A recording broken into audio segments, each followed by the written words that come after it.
Alright, what's up y'all, it's LakerFan here. As y'all can see by the title of today's video, we're here to talk about why stage players aren't as great as you think they are in NBA 2K20. So the reputation that stage players get already, I'm sure you're assuming, are the super cheesy dribble heads that can get open against any front back defense, make you play sides, and then when you play sides, you have to give up the twos and all that good stuff. We're here to talk about that stuff, so I hope y'all enjoy. If you do, feel free to drop a like, sub if you're new, turn on them noties, all that good stuff. Let's try these video to 1,000 likes in the first 24 hours. You can see these guys line up there, the playmaking shot creator at the 1, two-way finisher at the 2, paint beast at the 3, so they have an inside big. Keep that in mind. Obviously he's a legend, so what you're going to see later in this gameplay too is that any inside big that's a legend is low-key an outside big as well, and we'll show you that. But anyway, for our lineup, we got Shots top 5. I call him AK. He's on the offensive threat with sharp takeover. Lined up at the 2, we got me on my finisher, 6'9" / lock pie chart for anybody who's new to the channel. And then at the 3, we got Kitchen, who's on his 6'8" pure lock. Now, whenever you see a lineup like this, in my opinion, you should be expecting us to play sides defense off rip. Both of us being 6'8" or 6'9". We don't really have the lateral quickness or the speed to be fighting through every single pick, but it's beautiful sides defense. Like, you're going to be able to play big man or guard in every situation. You can guard ISO really well. It's just fighting through front back picks is not the best thing. And then obviously we're going to move AK to the corner on defense where he has the lesser role. Now, I want to ask you guys a question. If you are a lock and you play park with randoms, I want you guys to give me some feedback. If you're a lock and you play with randoms, but you're lined up at the 2, and then you have a point guard like AK who's 6'1" with 1 defensive badge, let me know if that point guard allows you to switch on to ball and let you defend people, or if you're stuck in the corner all game because the PG wants to guard whoever's at the point guard and get completely toasted in the pick and roll. Let me know if that's the case, because I don't really know what to expect with the park random stuff, or like, you know, just playing with randoms essentially, right? Where if you're a lock, lined up at the 2, because in the stage, that's normal. It's very normal to line up at the 2 as a lock. Everybody knows to switch onto the 1, and then the 1 switches onto the 2. Pretty much your lock's always going to line up at the 2, and your point guards are always going to line up at the 1. But let me know what you guys run into in those situations. I can tell off rip, like already, it's so problematic probably to be playing with randoms who don't really communicate the best, or don't even have any means of talking to you, and you can't really like talk about making those switches or talk about, you know, making any adjustments. So anyway, to move along this gameplay, like I was telling y'all, stage players are not as great as you think they are. So there's a lot of situations you're gonna see in this gameplay, and I don't mean to be Mr. like point every single thing out, because I'm just the screen setter who doesn't have that big of a role anyway, but there's a lot of situations that I can point out and kind of coach you guys through and let you learn from our mistakes or their mistakes. So off rip, right here, if you're a good player or a good squad, one of you should be knowing to flick your right stick to the direction of the person you're trying to guard right here, right? Because you're trying to make the switch inbound, where you want to put the lesser defender on Kitchen and the better defender on AK. But watch this. They do it late, right? And they're doing it off inbound. Now they get out of position. Easy 3-pointer, just like that. And that right there, literally can lose you a game just because they gave up an easy bucket like that right there. So now they're already down by 4 on the scoreboard. It's going to be easy for us to just play sides, never give up any 2s, even though low-key I have a little bit of critiquing on our sides defense. So right there is one where Kitchen was kind of playing low off rip. He still gets the 17% contest, so it's all good. But regardless, I want to explain to you guys how to play elite sides defense. And this right here, this game was not elite sides defense. You can see, again, Kitchen's kind of lacking, gets a late recovery. Thankfully, you know, we were able to get stops on both of those, but they were kind of bailouts, I'm not going to lie. And that's one thing I do want to teach as far as like my own squad as well, is just playing proper sides defense.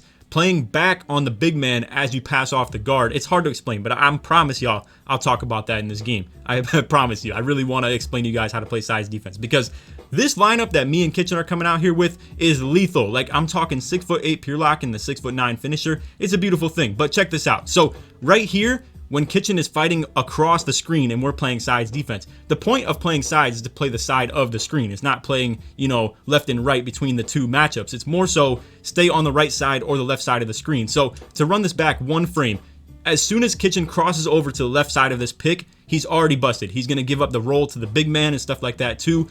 I am stepping up to the guard, so Kitchen needs to step back to the big. It's about as simple as that, especially for playing inside bigs. But anyway, you can see he gets the roll. The guard still doesn't pass to him. Shoots a almost 100% smothered.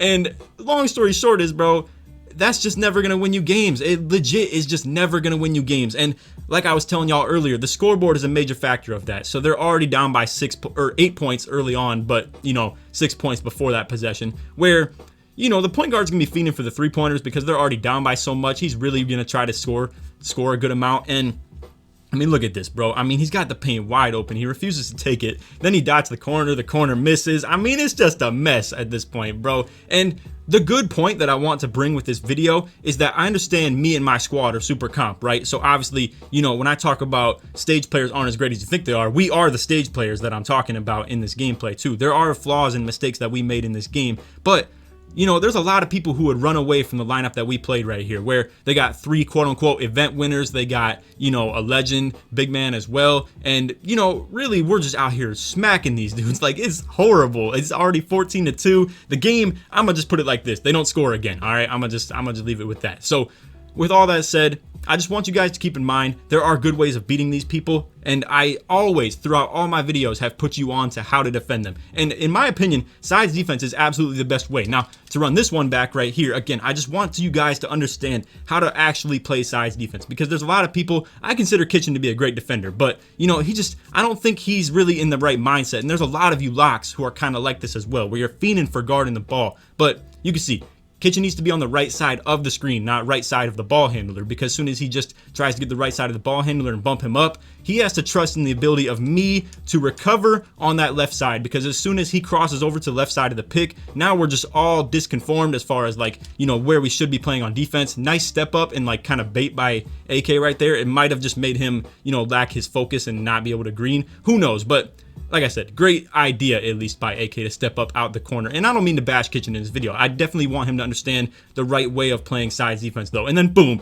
check me out here popping with the finisher. Legend is over here supplying my ability to do that. And I'm not going to lie to y'all. If I wanted to, and I wanted to, like, be spraying threes out here more, I probably could. But the fact that I, like, use this finisher on 2v2 and stuff like that and be dunking so much and whatnot, I lose my hot zones. To not have hot zones or hot zone hunter is pretty problematic. But anyway, that's about it for the gameplay. So you can see they've both just given up at this point. This dude Diego's spotting up out of bounds. He passes to him anyway, gets the turnover. I'm just going to let you guys see this last 3 that AK greens right here, but I hope y'all enjoyed the vid. I know it's a shorter one. If y'all enjoyed, feel free to drop a like, sub if you're new, turn on them noties, all that good stuff. Let's try this video 1,000 likes in the first 24 hours.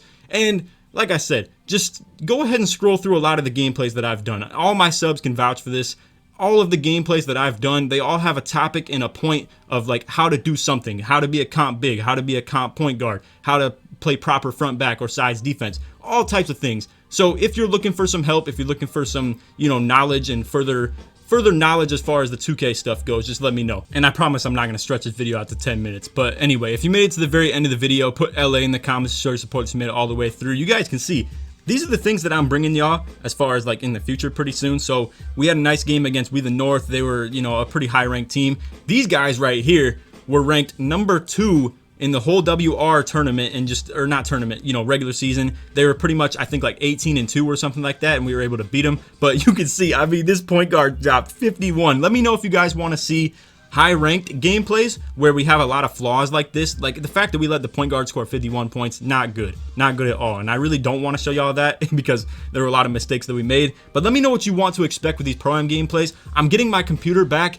in, I think, roughly like 3 or 4 days. So many setbacks just keep on piling up, but I should get my computer back around then. And as soon as I do, I promise y'all, we're going to get a lot more streams. We're going to get a lot more Pro-Am videos and whatnot. But I want you guys to decide.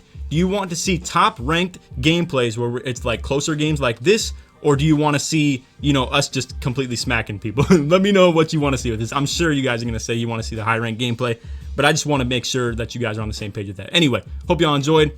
Other than that, take it easy, man. Peace.